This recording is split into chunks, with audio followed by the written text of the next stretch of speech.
इसी प्रकार से परम पावन जी के श्रीमुख से निरंतर भगवान बुद्ध के अमृत वचनों को सुनने के लिए परम पावन जी के आधिकारिक YouTube चैनल को सब्सक्राइब करें और बेल आइकन को जरूर दबाएं। भगवान बुद्ध यहीं ब्रह्मलोक में बैठे हैं और फिर वहीं से कहते बक ब्रह्मा को, अरे ब्रह्मा क्या तू शेर बनना चाहता है? अरे भगवान ने मुझे देख लिया, श्रमण गौतम ने मुझे देख लिया। आश्चर्यचकित होता, फिर वो रूप त्याग करके पक्षी का रूप धारण करने लगता। भगवान कहते, अरे ब्रह्मा तू पक्षी बनना चाहता है? अरे यहां भी देख लिया। तो तुरंत रूप त्याग करके नदी का रूप धारण करने लगता। फिर भगवान कहते, अरे ब्रह्मा क्या तू नदी बनना चाहता है? हाँ भगवान, श्रमण गौतम सब जान जा रहे। फिर जंगल में जाता, जंगल के बीचों बीच एक वृक्ष का रूप धारण करने लगता। बुद्ध कहते, अरे ब्रह्मा तू क्या वृक्ष का रूप धारण करना चाहता है? अरे ये तो सब जगह ढूंढ ले रहे हैं। जाकर के गुफाओं में छुप गया। अरे ब्रह्मा तू गुफा में छुपना चाहता है? समुद्र के अंदर नीचे जाकर के डूब गया, बहुत नीचे। भगवान कहते हैं, अरे ब्रह्मा क्या तू समुद्र में डूबना चाहता है? सब जगह भगवान ढूंढ ले रहे हैं। जो जो कर सकता था वो किया, जैसा कर सकता था वैसा किया। जहां छुपना चाहा, छुपने का प्रयास किया, वहां वहां बुद्ध ढूंढ लेते हैं। और फिर थक जाता है कि अब तो सब जगह देख ही लेना, अब क्या करूं। थका हारा भगवान के पास आता, कहता, श्रमण गौतम ठीक है, बड़े तपस्वी लगते हो, ढूंढ लिया, मेरी ही सृष्टि में तूने मुझे ढूंढ लिया, लेकिन जाओ, मैंने ही ये सृष्टि बनाया है, तुम भी जाओ छुपो, मैं भी तुम्हें ढूंढ लूंगा। भगवान बुद्ध फिर उसका ही वचन दोहराते, सोच ले बक ब्रह्मा,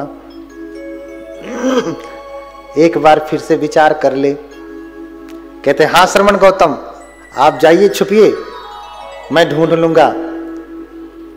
और फिर भगवान बुद्ध वहीं अंतर ध्यान होते और छुप जाते। बक ब्रह्मा अपने दिव्य दृष्टि से समस्त लोक लोकांतर को ढूंढ लेता। पूरी धरती, आकाश, पाताल, देवलोक, ब्रह्मलोक, जितने भी लोग थे सब ढूंढ लिया। समुद्र का कोना कोना ढूंढ लिया, धरती का कोना कोना ढूंढ लिया, आकाश का कोना कोना ढूंढ लिया, अन्य लोकों का कोना कोना ढूंढ लिया, सब कुछ ढूंढ लिया। अपने दिव्य चक्षु से ढूंढते ढूंढते सुबह से शाम हो गई, इतना ढूंढा, हाँ ढूंढते ढूंढते कुछ दिखाई नहीं दिया, बुद्ध को ढूंढ नहीं पाया। अंततः हार करके फिर सामने आ जाता अपने ब्रह्मलोक में। और ब्रह्मलोक में आता, फिर वहीं से निवेदन करने लगता कि हे श्रमण गौतम प्रकट होइए, हे श्रमण गौतम प्रकट होइए। और जब वो निवेदन करने लगता तो भगवान कहीं गए थोड़ी न थे, भगवान कहीं गए नहीं थे, बक ब्रह्मा के ऊपर ही चंक्रमण कर रहे थे। ऐसे ही आकाश में, खुले आकाश में टहल रहे थे। भगवान ने कहा, अरे ब्रह्मा क्या तू मुझे पुकार रहा है? अरे श्रमण गौतम यही मेरे ऊपर है। भगवान नीचे उतरते, सामने आ जाते, कहते, बक ब्रह्मा तूने ये सृष्टि बनाई है और तेरी ही बनाई सृष्टि में अभी तो मैं तेरे सर के ऊपर ही छुप गया, तू मुझे ढूंढ नहीं पाया, कहीं और छुप जाऊंगा, तू क्या तेरा पूरा वंश भी मुझे ढूंढ नहीं पाएगा। बोलिए भगवान बुद्ध की। अब बक ब्रह्मा नतमस्तक हो गया। ब्रह्म निमंत्रिक सूत्र है मध्यम निकाय का, बक ब्रह्मा सूत्र है अंगुत्तर निकाय में, पढ़िएगा। हाँ, आप जय मंगल अट्ठगाथा में भी यही कहते हैं ना, ब्रह्मं विशुद्धि ज्योतिमिद्धि बकाभिधानम ज्ञाना गदेन विधिना जित्वा मुनिंदो तं तेजसा भवतु ते जय मंगलानि। बार बार आप वंदना करते हैं, लेकिन कभी सुना ये कथा नहीं ना? ये कथा कहाँ है? कहाँ है ये कथा? हमारे अपने त्रिपिटक में ही है, जिसको आश्रय करके ब्रह्मा को पराजित किया भगवान ने, और फिर हाथ जोड़ करके भगवान से निवेदन करता, ए सोहंग भंते। अब हाथ जुड़ा, जब सारी अकड़ ढीली हो गई, तब हाथ जोड़ता है, ए सोहंग भंते भगवंतं शरणं गच्छामि। हे भगवान, हे भंते, मैं भगवान की शरण जाता हूं। भगवान यानी आपकी शरण जाता हूं।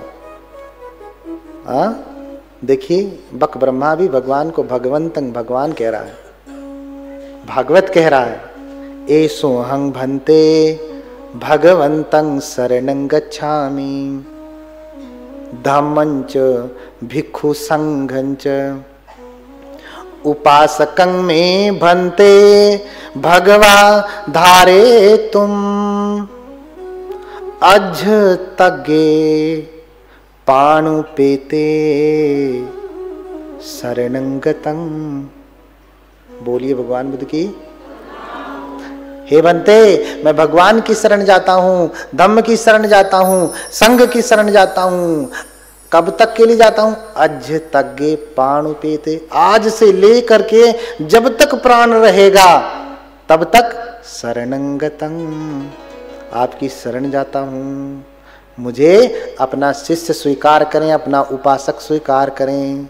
उपासकं में भगवा धारे तुम, मुझे, हे भगवान, आप मुझे अपने उपासक के रूप में धारण करें, स्वीकार करें।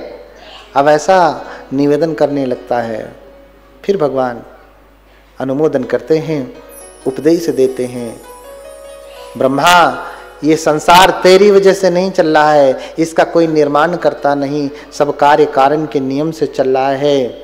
कर्मों का प्रपंच है, चक्र है, जिसकी वजह से सब कुछ चल रहा है। तो भगवान ने कर्म का उपदेश दिया। कर्म का उपदेश दिया। सभ्य सत्ता कम्मस्य का कम्म दायादा कम्म योनि कम्म बंधु कम्म पटिशरणो यं कम्मं करिष्यामि कल्याणं वा पापकं वा तस्य दायादो भविष्यामि। तो जिसकी शरण स्वयं ब्रह्मा जाते हैं, आप किसकी शरण जा रहे हैं? देवता गण किसकी शरण में जाते हैं? एक बार देवराज इंद्र को हुआ, अरे मुझसे ज्यादा शक्तिशाली कौन है? बनते मोगलान साधना में बैठे थे, भगवान के शिष्य हैं, ऐसे दाहिने पैर के अंगूठे से ऐसे ठुनगी मारा और उनका देवलोक हिलने लगा। तब समझ में आया कि हमसे भी शक्तिशाली भगवान के श्रावक हैं, भगवान के श्रावक हैं। हाँ, तो इंद्र भी भागा भागा आया, किसकी शरण गया? भगवान बुद्ध की शरण गया। हाँ, और हम किसकी शरण जा रहे हैं? तमाम इनकी शरण, उनकी शरण, न जाने किसकी शरण। बहु में शरणं यन्ति पब्बतानि वनानि च। बहुत सारे शरण हैं आपके पास। कोई पर्वत की पूजा करता है, कोई पहाड़ी की पूजा करता है, कोई देवी की पूजा करता है, कोई देवता की पूजा करता है, बहुत शरण है। नेतं खो शरणं खेमं नेतं शरणमुत्तमम्। ये शरण खेमकर नहीं है, निर्वाण तक ले जाने वाली नहीं है। हाँ, ये उत्तम शरण नहीं है। तो उत्तम क्या है? यो च बुद्धं च धम्मं च संघं च शरणं गतो। जो बुद्ध के, धम्म की, संघ की शरण जाता है। चत्तारि अर्य सच्चानि सम्मप्पन्याय पश्यति दुःखं दुःख समुत्पादं दुःख च अतिक्रमं अर्यं च अट्ठांगिकं मग्गं दुःखोपशमगामिनं। और फिर क्या कहा? एतं खो शरणं खेमं एतं शरणमुत्तमं एतं शरणमागम सब दुखा पमुंचति। यही शरण, बुद्ध धम्म संघ की शरण जो जाता है, यही खेमकर है, निर्वाण तक ले जाने वाली है। और इसी शरण में आकर के एतम शरणम आगम, इस शरण में ही आकर के सब दुखा पमुंचति, सारे दुख खत्म हो जाते हैं। इसलिए कल हम लोग गा रहे थे, क्या गा रहे थे? भजन कर ले तो बुद्ध भगवन की मिट जाएगी हर चिंता। इसीलिए अगर सारा दुख सारी चिंता खत्म करनी है तो किसकी शरण, किसका भजन? भगवान बुद्ध का भजन। इसलिए आप भी शरण जाएं बुद्ध की। कैसे जाएं? बुद्धं धर्मंच गणोत्तमंच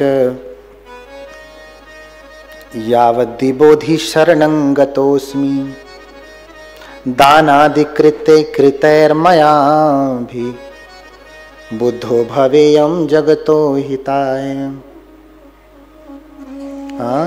बुद्ध की, धम्म की, संघ की शरण जाता हूं। और शरण जाने के लिए अपने आप को समर्पित करना पड़ता है। शरण गमन का अर्थ क्या है? भाई आप मुझे आश्रय दीजिए, मैं आपके पास आया हूं। अपने आप को समर्पित करना पड़ता है। तो समर्पण इतना तक यहां होता है कि भैया ऐसे से काम नहीं चलेगा, इतने से काम नहीं चलेगा। ये जो अहंकार का सर है उसे कहाँ रखना पड़ता है? बुद्ध धम्म संघ के चरणों में रखना पड़ता, वहां माथा पटकना पड़ता, माथा रगड़ना पड़ता है, तब जाकर के शरणागति होती है। इतने तक की बात कही गई है बौद्ध धर्म में। इतना आसान नहीं है शरणागति, बुद्ध की शरण गमन करना। हाँ, अरे देवदत्त भी सारा जीवन भगवान बुद्ध की निंदा करता रहा, संग भेद कर दिया। अंततः जब वो मरने को आया तब उसकी आंखें खुलती हैं। अक्सर व्यक्ति जब मरने लगता है ना तो अच्छा बुरा उसे समझ में आ जाता है, फिर रोता है। हाँ? लेकिन अब पछताए का होत है। हाँ? जब चिड़िया चुग गई खेत। तो अंत समय में जब मरा है, मरण संज्ञा पे लेटा है, अपने 4 शिष्यों को कहता है उठा के ले चलो शरण जो है बुद्ध के पास, मैं उनसे माफी मांगूंगा, क्षमा मांगूंगा, हो सकता है क्षमा कर दें। बुद्ध महाकारुणिक है। बुद्ध तो महाकारुणिक है, लेकिन व्यक्ति जब इतना पापकर्म कर लेता है तो अक्षम्य हो जाता है। बुद्ध तो क्षमा कर ही देंगे, महाकारुणिक है, लेकिन आपने जो कर्म किया है वो कटेगा कैसे? बुद्ध तो माफ कर लेंगे, गले से लगा लेंगे, लेकिन जो जघन्य अपराध किया वो कटेगा कैसे? कैसे कटेगा? उसे तो भोगना ही पड़ेगा। तो जो अपराध किया, संग भेद किया, बुद्ध को मारने का प्रयत्न किया, इतना बड़ा अपराध है ये कि कहते हैं कि फिर जो इतना बड़ा अपराध कर लेता है उसकी मुक्ति असंभव ही हो जाती है, फिर मुक्ति नहीं हो सकती। अंतिम समय में अपने शिष्यों को कहता है कि मुझे बुद्ध के पास लेकर के चलो, मैं उनसे क्षमा मांगूंगा, माफी मांगूंगा, पैरों में गिर जाऊंगा। कहते हैं जैसे ही विहार के द्वार के पास लेकर के जाते, कहता नीचे उतारो मुझे, मैं यहाँ से चल करके, शक्ति नहीं है शरीर में, लेकिन मैं यहाँ से चल करके भगवान बुद्ध का दर्शन करने जाऊंगा। लेकिन जैसे ही उसे उसके सेवक, उसके शिष्यगण नीचे उतारते हैं, वर्णन मिलता है कि जैसे ही वो धरती पे अपना कदम रखता है, देवदत्त की मृत्यु कैसे हुई पता है आपको? हाँ, पता है? नहीं ना? कोई और कारण होगा, कहीं पढ़ा होगा तो बताइएगा, मैं जो पढ़ा हूं बताता हूं। हाँ? कहता है कि मैं यहीं से पैदल जाऊंगा, भगवान बुद्ध का दर्शन करूंगा, मैं चल करके जाऊंगा, मुझे यहीं उतार दो। कहते हैं जैसे ही उसके शिष्य नीचे उतारते हैं, पहला ही कदम जैसे ही रखता है धरती पे, धरती फटने लगती है। दूसरा कदम रखते ही धरती फट जाती है और उसी में वो गिर जाता है, उसी में समाने लगता है। अब क्या करे? किसको बुलाए? कौन रक्षा करेगा? जो सेवक थे वो भाग खड़े हुए, अरे जब मौत पकड़ती है ना, संकट आता है ना, तो कोई खड़ा नहीं होता है, कोई नहीं बचाता है। इसलिए कबीरदास बार बार यही कहते हैं, अंत की बेरियां नाव सहाय। आप भी याद रख लीजिए, भूलिए मत, ये माता पिता भाई बंधु सगे संबंधी पति पत्नी प्रेमी प्रेमिका कोई भी साथ देने वाला नहीं है अंत में। हाँ, कोई भी साथ देने वाला नहीं। क्यों? क्योंकि लोग आपकी दौलत से प्रेम करते हैं, आपके सौंदर्य से प्रेम करते हैं। गुणों से प्रेम करने वाला कोई नहीं है। गुणों से तो प्रेम हम बुद्ध से ही करते हैं। गुणों से प्रेम करने वाले होंगे एक आध कोई धरती पे, तो ऐसे व्यक्ति अनुकरणीय हैं, उनके साथ रहा जा सकता है, उन पे भरोसा किया जा सकता है।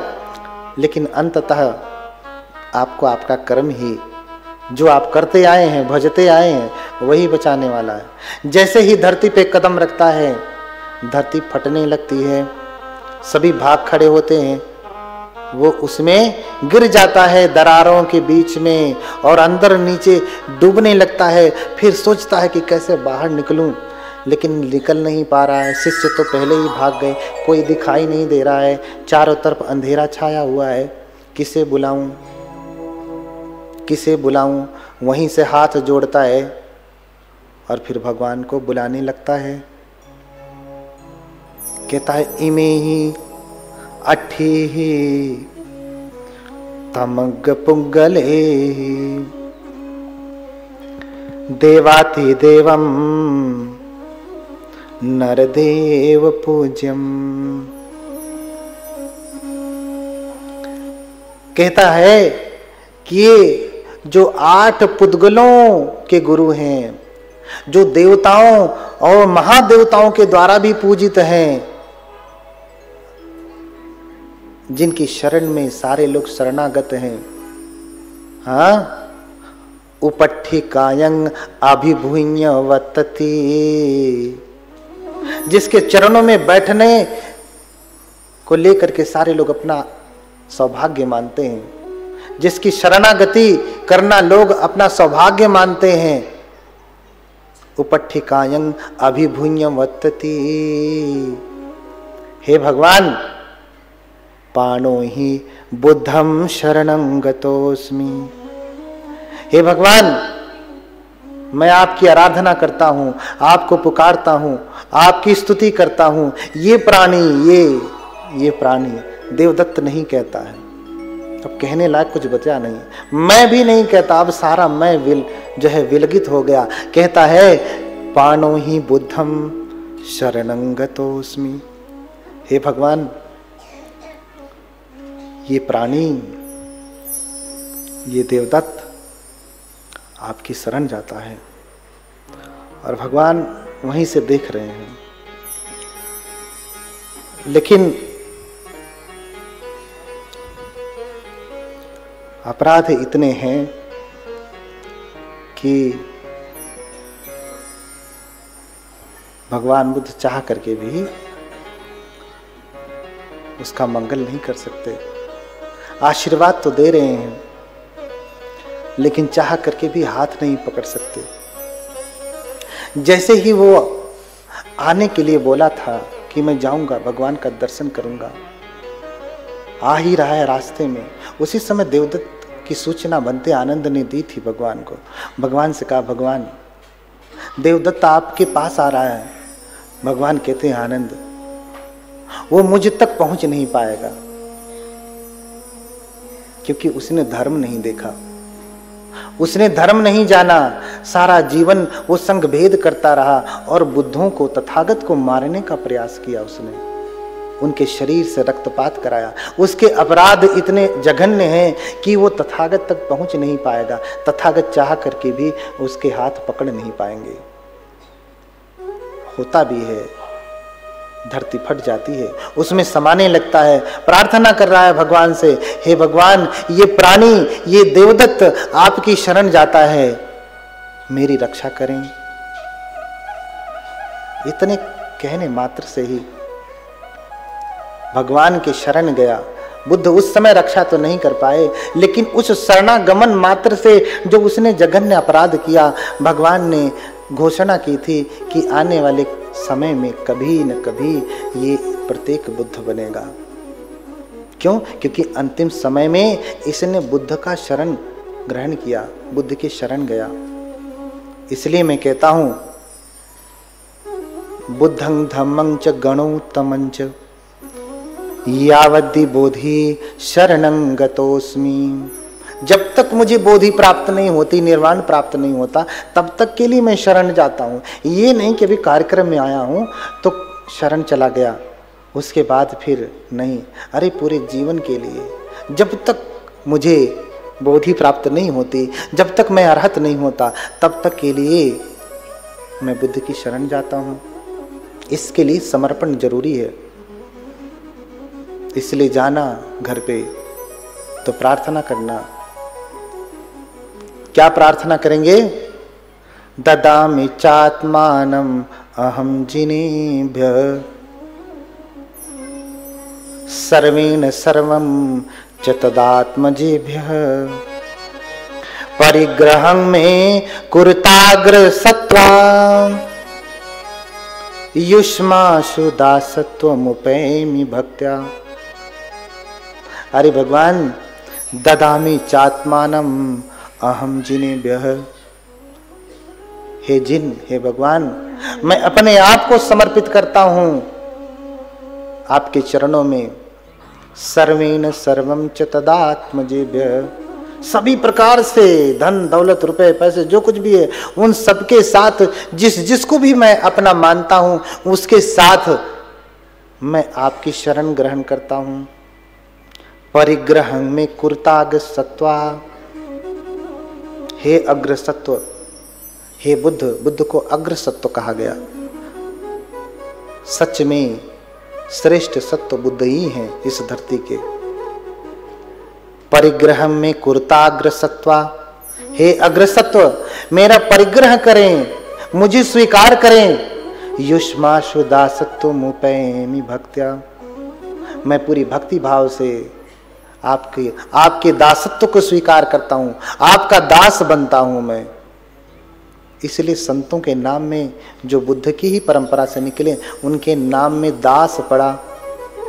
कबीर दास, रवि दास, सबने दास जोड़ना शुरू किया।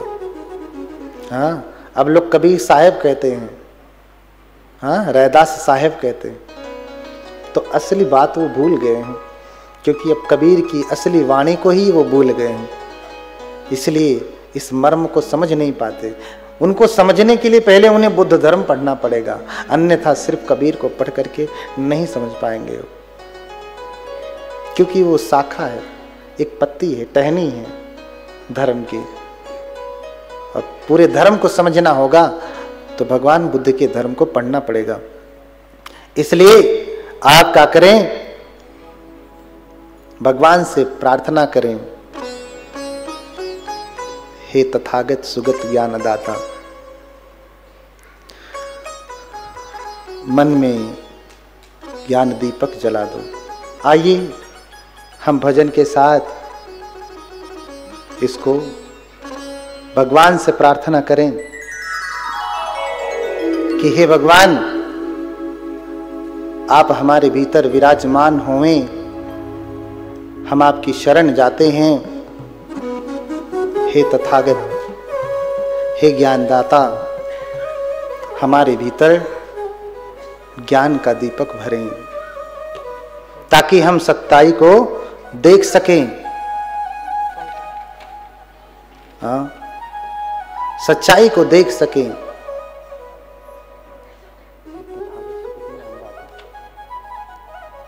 हाँ, हाथ जोड़िए सभी लोग। हाँ, यही बात याद रखिए, ददामि चात्मानमहं जिनेभ्यः सर्वेण सर्वं च तदात्मजेभ्यः। मैं अपने आप को आपको समर्पित करता हूँ, सभी प्रकार से समर्पित करता हूँ। जो कुछ भी मेरे पास है उसके साथ मैं आपके शरण में आता हूँ। हे भगवान, मेरा परिग्रह करें, मैं आपका दास हूँ। मैं क्या हूँ? आपका दास हूँ। जब तक आप पूरा समर्पण नहीं करते हैं तब तक आपको पूरा फल भी नहीं प्राप्त होता है। समर्पण का, अरे हम माथा पटक करके किसको वही प्रणाम करेंगे जिसके प्रति हमारा पूरा समर्पण होगा ना। इसलिए पंचांग प्रणाम, साष्टांग प्रणाम हम करते हैं। क्यों? कुछ बचा ही नहीं, सब समर्पित कर दिया। किसके लिए? आपके लिए।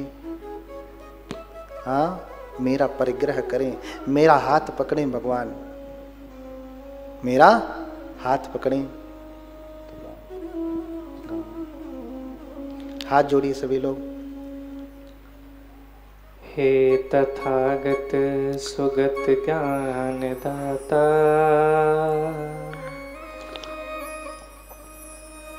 मन में सद्ज्ञान दीपक जला दो।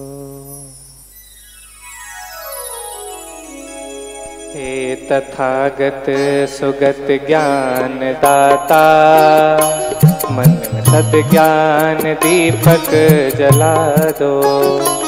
हे तथागत सुगत ज्ञान दाता, मन में सद्ज्ञान दीपक जला दो। हम असत से रहें दूर हरदम, सत्य का मार्ग हमको दिखा दो।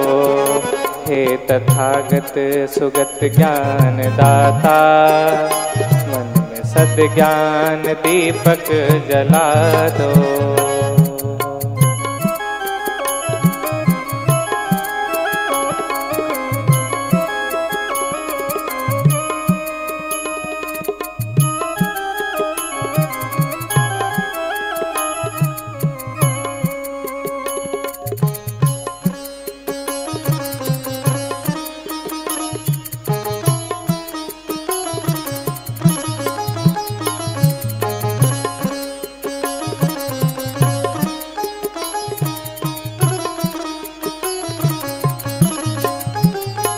मेरी वाणी में भर दो मधुर स्वर, ज्ञान का ऐसा अमृत पिला दो। मेरी वाणी में भर दो मधुर स्वर, ज्ञान का ऐसा अमृत पिला दो। मुख से निकले न कटु शब्द कोई, कंठ में ऐशी मिश्री मिला दो। दिल में रह जाए करुणा दया बस, दूसरों का अंधेरा मिटा दो। हे तथागत सुगत ज्ञान दाता, मन में सद्ज्ञान दीपक जला दो।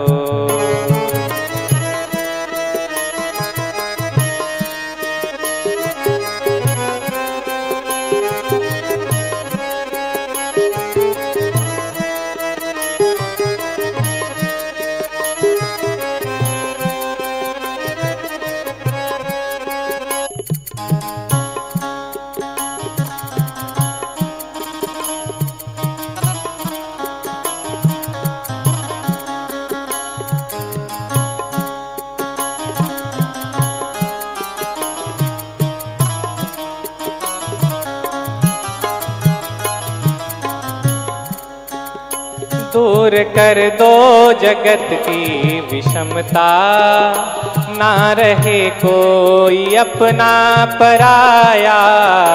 दूर कर दो जगत की विषमता, ना रहे कोई अपना पराया। ऐसे पथ के मुसाफिर बने हम, जिस कदम छाओ तेरी छाया। जो करे प्रेम तरुण का सिंचन, हर हृदय में वो धारा बहा दो। हम असत से रहें दूर हरदम, सत्य का मार्ग हमको दिखा दो। हे तथागत सुगत ज्ञान दाता, मन में सद्ज्ञान दीपक जला दो। हे तथागत सुगत ज्ञान दाता, मन में सद्ज्ञान दीपक जला दो। हे तथागत सुगत ज्ञान दाता, सत्य ज्ञान दीपक जला दो। बोलिए भगवान बुद्ध की, भगवान बुद्ध की, भगवान बुद्ध की।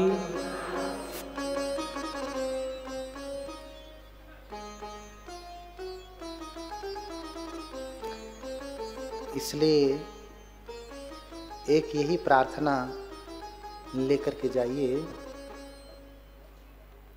अपने मन में कि मैं आपकी शरण जाता हूँ, अब आप मेरा परिग्रह करें, आप मेरा परिग्रह करें। इसलिए हमने कहा, इसी बात को दूसरे लोग कहते हैं कि तो दियं वस्तुं गोविंद तुभ्यमेव समर्पयामि, आपका दिया हुआ आपको समर्पित करता हूँ। आप ददामि चात्मानम् अहं जिनेभ्यः, मेरा क्या है, मेरा मुझ में कुछ नहीं, जो कुछ है सब तेरा, तेरा तुझको सौंप दूं तो क्या लागे है मेरा। मेरा मुझ में कुछ नहीं है, क्या कुछ भी नहीं है। अरे होता तो आपके अनुसार चलता, ये शरीर ही मेरा नहीं है क्या? होता तो आपके अनुसार चलता, नहीं तो कह दिए ना, अपने शरीर को कहिए, आए मेरे शरीर ऐसे ही जवान बना रहे, बनेगा? आए मेरे पेट, अभी सुबह खाना खा के आया हूँ, 10 दिन तक भूख मत लगना, सुनेगा? नहीं सुनेगा। क्यों? क्योंकि आपका अपना कुछ भी नहीं। तो मेरा मुझ में कुछ नहीं, जो कुछ है सब तेरा, तेरा तुझको सौंप दूं तो क्या लागे है मेरा। क्या लगेगा? पैसा लगेगा? नहीं। और बिना शरणागति के, बिना समर्पित हुए आपको इसका फल मिलने वाला नहीं है, आपको इसका फल मिलने वाला नहीं है। भगवान जब महापरिनिर्वाण प्राप्त करते हैं ना, तो जानते हैं पूजा के लिए आलंबन हमारे पास क्या बचता है। पहली बात तो आप मानते ही नहीं कि हमें बुद्ध की पूजा करनी भी चाहिए, बुद्ध की आराधना करनी चाहिए, स्तुति करनी चाहिए, ऐसा मानते हैं? मैंने कल बताया था, पूजा च पूजनीय, जो पूजने योग्य है उसकी पूजा करना। इस धरती पर बुद्ध को छोड़ करके कोई और इतना पूजनीय नहीं है। हाँ, कोई है? कोई नहीं है। इसलिए हम बुद्ध की पूजा करते हैं, बुद्ध की आराधना करते हैं।